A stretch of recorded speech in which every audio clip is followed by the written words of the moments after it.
From the mud to the rise, yeah, we built it on the grind. Trench talk, real talk, leave the fake ones behind. We don't fold, we don't break, every move we define. It's the code from the trenches where the real ones align. Yo, what's good, homies? Welcome back to the realest channel on the block, where we break down the wildest street wars in LA history.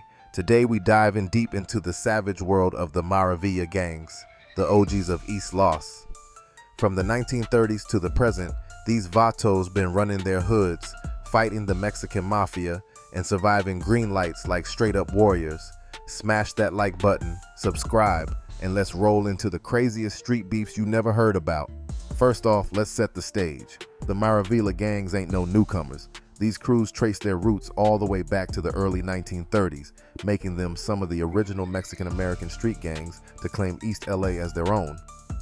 Back then, the neighborhoods were changing fast, with waves of Mexican immigrants settling in and carving out space in a city that wasn't always welcoming. Out of that struggle, Maravilla was born, a name that means marvelous in Spanish, and you better believe these vatos took that to heart. Maravilla wasn't just one gang either. It was a whole network of cliques, each with its own identity, but united under the Maravilla banner. You had El Hoyo Maravilla, Mariana Maravilla, Ford Maravilla, and more, each clique holding down its block like a fortress. Their pride ran deep, and you could see it everywhere, in the graffiti that marked their territory, in the block parties where the whole hood came out to celebrate, and in the way they looked out for each other. Respect was everything. Their code was strict, and loyalty to the barrio came before anything else. These early days set the tone for what Maravilla would become, a symbol of resistance, unity, and fierce neighborhood pride. Even as the city grew and other gangs rose up, Maravilla's reputation stayed solid. Their legacy is built on decades of holding their ground, repping their hood, and living by a code that ran deeper than the LA River. But the game changed in the 1950s. That's when the Mexican Mafia, La M, rose up inside California's prison system and flipped the whole street scene on its head. These dudes weren't just another gang, they were organized, ruthless, and hungry for power. La M started running a prison empire, but their influence didn't stop at the walls. They reached out to the streets, demanding every barrio pay taxes for protection and the right to hustle. If you were slinging dope, running numbers, or making money in any way, La M wanted a cut. Most street gangs didn't want the smoke. They folded, paid up, and started repping the blue bandana, calling themselves sureños to show loyalty to La M. That blue rag became a symbol. You paid your dues, you were part of the Sureño network, and you had the Mexican Mafia's backing. But Maravilla? Nah, these vatos weren't about to bow down. They straight up refused to pay taxes or take orders from anyone, no matter how deep La M's reach went. Maravilla stood their ground saying, "We ain't nobody's soldiers, we run our own hood." That defiance wasn't just talk, it was a declaration of war. From that moment, the beef between Maravilla and La M got real savage, setting off a chain of violence and retaliation that would shake East LA for decades. La M don't play. In the 1990s, they took things to a whole new level by putting a green light on every Maravilla set in East LA. That green light wasn't just a warning, it was a death sentence. It meant open season. Any Sureño, anywhere, anytime, had the green light to attack, shoot, or take out a Maravilla homie. No questions asked. Imagine stepping out your front door every day, knowing you got a target on your back just for repping your block, for staying loyal to your clique. But Maravilla didn't fold under the pressure. Instead, they flipped the script and wore that green light like a badge of honor, even calling themselves the Green Light Gang. They turned fear into fuel, standing even prouder in their neighborhoods. The streets of East LA became a straight-up war zone. Drive-bys popping off at all hours, ambushes in alleyways, wild shootouts in broad daylight where anyone could get caught in the crossfire. If you rode through Mariana Maravilla or El Hoyo Maravilla at the wrong time, you might not make it out. The violence was relentless and the code was simple. Survive, defend your set, and never back down, no matter how hot the block got. Let me tell you about some of the craziest battles that went down in the Maravilla saga. The Belvadier Park double homicide in 1984 stands out as one of the most notorious and brutal episodes in the history of Maravilla gang wars. In the early hours of October 14, 1984, a group of friends, including Gilbert Martinez and Anthony Aceves, both members of the Mariana Maravilla clique, gathered at Belvadier Park in East Los Angeles. The night took a deadly turn when Alfred Arthur Cheto Sandoval, a high-ranking member of both the Mexican Mafia, La M, and the Arizona Maravilla gang, arrived at the scene with an associate in a tan Monte Carlo. Tensions were already high as a fight broke out near the parked cars. As the confrontation began to wind down, Sandoval escalated the violence to a deadly level. Witnesses described how Sandoval pulled out a firearm and at close range shot Gilbert Martinez in the head. He then turned the gun on Anthony Aceves, shooting him in the head as well. After Martinez fell to the ground, Sandoval fired again, ensuring his death. A third victim, Manuel Torres, was shot at as he tried to flee but managed to survive the attack. The chaos sent the rest of the group scrambling for safety, with Sandoval even momentarily chasing after them in his car. The attack was not a random act of violence, but part of a larger, ongoing feud between Maravilla cliques, specifically Arizona Maravilla and Mariana Maravilla. It also reflected the deadly consequences of the Mexican Mafia's growing influence over East LA's street gangs. Sandoval's actions that night were a chilling example of how internal rivalries and prison politics could spill out onto the streets with lethal results. But the violence didn't end there. Just weeks after the Belvadier Park shootings, Sandoval continued his rampage. On October 31, 1984, he murdered Ray and Marlene Wells in their Baldwin Park home. Sandoval believed Ray Wells had provided information to police about the Monte Carlo used in the Belvedere Park murders. To eliminate any witnesses, he executed both Ray and Marlene Wells in cold blood. Sandoval's crime spree shocked the community and law enforcement alike. He was eventually arrested, tried, and convicted on 4 counts of first-degree murder, those of Martinez, Aceves, Ray Wells, and Marlene Wells.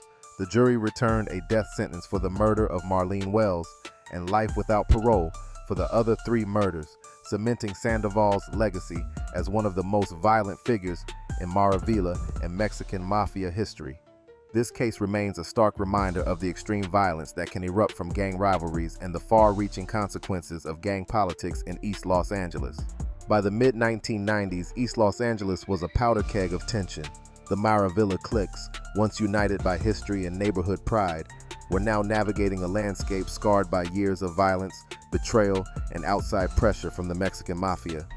In this volatile environment, even the so-called veteranos, the older and respected gang members who had survived decades of street politics, were not safe. Hector Pacheco was one of those veteranos. Known throughout the Arizona Maravilla set as a voice of wisdom and a stabilizing force, Pacheco had earned his stripes in the old-school gang wars of the 70s and 80s. He wasn't just another street soldier, he was a mentor to the younger homies, someone who tried to keep the peace and steer his clique away from reckless beefs.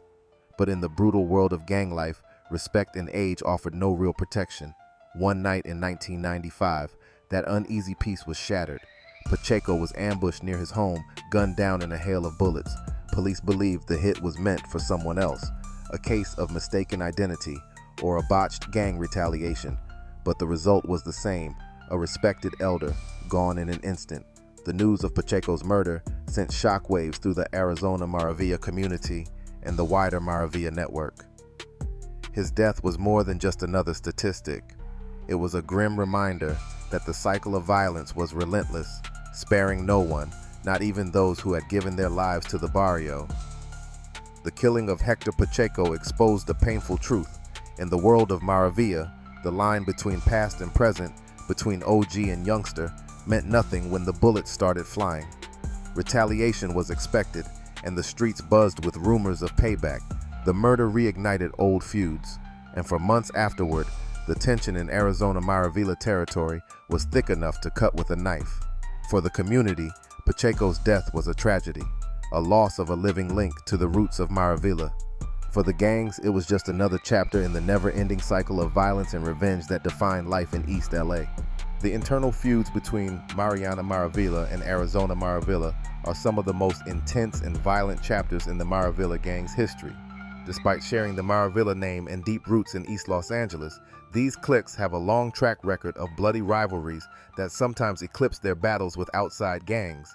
These conflicts often erupted over territory, personal beefs, or perceived slights, sometimes as small as disrespect at a party, other times as serious as a robbery gone wrong. For example, in Mariana Maravilla territory, drive-by shootings would target known Arizona Maravilla members. On one notorious night, a suspect was seen flashing the AMV hand sign after letting off shots, making it clear the attack was a message from Arizona Maravilla to their rivals. These weren't isolated incidents. The streets of East LA saw repeated cycles of violence, cars riddled with bullets, homes sprayed with gunfire, and ambushes carried out in broad daylight. Retaliation was swift and expected. If one clique lost a member, the other could count on payback within days. Sometimes, these shootings resulted in fatalities, with both gang members and innocent bystanders caught in the crossfire. The violence didn't stop at the neighborhood's edge. When members of Mariana Maravilla and Arizona Maravilla landed in county jail or state prison, the same beef followed them inside. Prison yards became extensions of the street, with alliances and rivalries dictating who you could trust and who you had to watch out for. Even surrounded by other enemies, the feud between these Maravilla cliques persisted, showing just how deep the divisions ran. Not all victims of the Maravilla gang wars wore colors or claimed descent. In 1994, East Los Angeles was rocked by a tragedy that showed just how deep the violence cut into the community, claiming the lives of the innocent along with the guilty. Felipe Gomez was just 14 years old, a kid with his whole life ahead of him. On a warm summer evening, Felipe and his friend Jimmy Cericeros were hanging out near their neighborhood, completely unaware that their lives were about to change forever. Out of nowhere, a red Toyota rolled up, packed with 4 gang members looking for payback. The details of the beef didn't matter to Felipe and Jimmy. They weren't even involved in the gangs, but in the chaos of Maravilla's street wars, anyone could become a target. The car screeched to a halt, and the gang members jumped out, guns drawn. Felipe tried to run, but there was nowhere to go. He was chased down and, in a moment that would haunt the neighborhood for years, shot execution style in the head. Jimmy tried to escape too, but he was shot and then run over by the same car, left for dead in the street. The brutality of the attack sent shockwaves through East LA. People were used to hearing about gang shootings, but the murder of a 14-year-old, carried out with such cold precision, was something different. Candlelight vigils sprang up on the block. Mothers wept openly, and even hardened gang members were shaken by how far things had gone. The message was clear. In the crossfire of Maravilla's wars, nobody was safe, not even the kids. Police and community leaders condemned the violence, but the cycle of retaliation continued. The murder of Felipe Gomez became a symbol of the collateral damage caused by the endless gang wars, a painful reminder that the bullets flying in East LA didn't care about age, innocence, or dreams left unfulfilled. For the families and neighbors who loved Felipe and Jimmy, the scars never fully healed. Their story stands as a heartbreaking chapter in the legacy of Maravilla's street wars, a testament to the innocent lives lost amid the chaos. El Hoyo Maravilla, known as the oldest and one of the most respected Maravilla cliques, has a legacy that stretches back to the 1930s. Over the decades, this set has witnessed, and survived, waves of violence that have shaped not just the gang, but the entire East LA community. The story of El Hoyo Maravilla is one of pride, tradition, and tragically, generational bloodshed. During the peak of the Maravilla Wars, violence wasn't just a headline, it was a daily reality. Families living in El Hoyo territory grew used to the sound of gunshots at night, the sight of police tape in the morning, and the constant fear that the next victim could be someone they knew. For many, that fear became reality. One particularly heartbreaking case stands out in the memories of longtime residents. On a quiet evening, a community member stepped outside his home and witnessed a scene that would haunt him forever. Just across the street, his neighbor's son, a young man barely out of his teens, was ambushed and shot multiple times in the head. The attackers didn't care who was watching or who might get caught in the crossfire. They came to send a message, and they did it in the most brutal way possible. The victim bled to death on the sidewalk, his family and neighbors powerless to help. This wasn't an isolated incident. Retaliatory shootings and executions became almost routine during the height of the conflict. One day, a Maravilla member might be celebrating a birthday or a family barbecue. The next, his name would be whispered in the streets as the latest casualty. The violence spanned generations, Fathers, sons, even grandsons caught up in the same cycle of vengeance and survival. Kids grew up learning which streets to avoid, which colors not to wear, and how to hit the ground when the shooting started. For El Hoyo Maravilla, the generational violence wasn't just about gang beefs, it was about territory, legacy, and the weight of history. Each new wave of violence was fueled by old grudges and new betrayals, with the lines between victim and perpetrator blurring over time. The pain rippled through families, leaving scars that would last for decades. Today, the echoes of that violence still linger in the neighborhood. Older residents remember the faces and names of those lost, while younger generations grow up in the shadow of that history. The story of El Hoyo Maravilla is a powerful reminder of how gang wars can consume not just individuals, but entire communities, passing down trauma and loss from one generation to the next. The wars between Maravilla gangs and the Mexican Mafia, La M, didn't just erupt on the streets of East Los Angeles. They raged just as fiercely behind prison walls. For Maravilla members, incarceration often meant stepping directly into enemy territory, where the rules were even more brutal and the stakes were life or death. When Maravilla refused to pay taxes or submit to La M's authority, the Mexican Mafia responded with a campaign of relentless violence. In the prison system, La M wielded near total control over Southern California Latino inmates, enforcing its will through intimidation, extortion, and outright murder. Any gang that defied their tax or challenged their authority was immediately green-lighted, meaning every sureño, every affiliate, and every La M loyalist was ordered to attack them on sight. For Maravilla, this meant that every day in county jail or state prison was a fight for survival. Members were targeted for stabbings, beatings, and even killings, often in broad daylight and in full view of other inmates and guards. The violence was so severe that correctional authorities sometimes had to house Maravilla members in separate modules to prevent mass bloodshed. Still, the assaults continued. Stories circulated of Maravilla inmates being ambushed in showers, stabbed in the yard, or cornered in their cells by groups of sureños carrying out La M's orders. This campaign of terror lasted for years. From 1993 to 2006, Maravilla gangs endured a period of victimization and violence that was unrivaled in the California prison system. The conflict was so intense that it became a defining chapter in the gang's identity.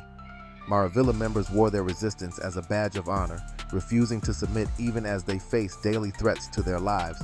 Eventually, after more than a decade of bloodshed and countless lives lost, a peace agreement was reached between the Maravillas and La M, allowing Maravilla members to exist in jail or prison without constant victimization or violence from Southsiders.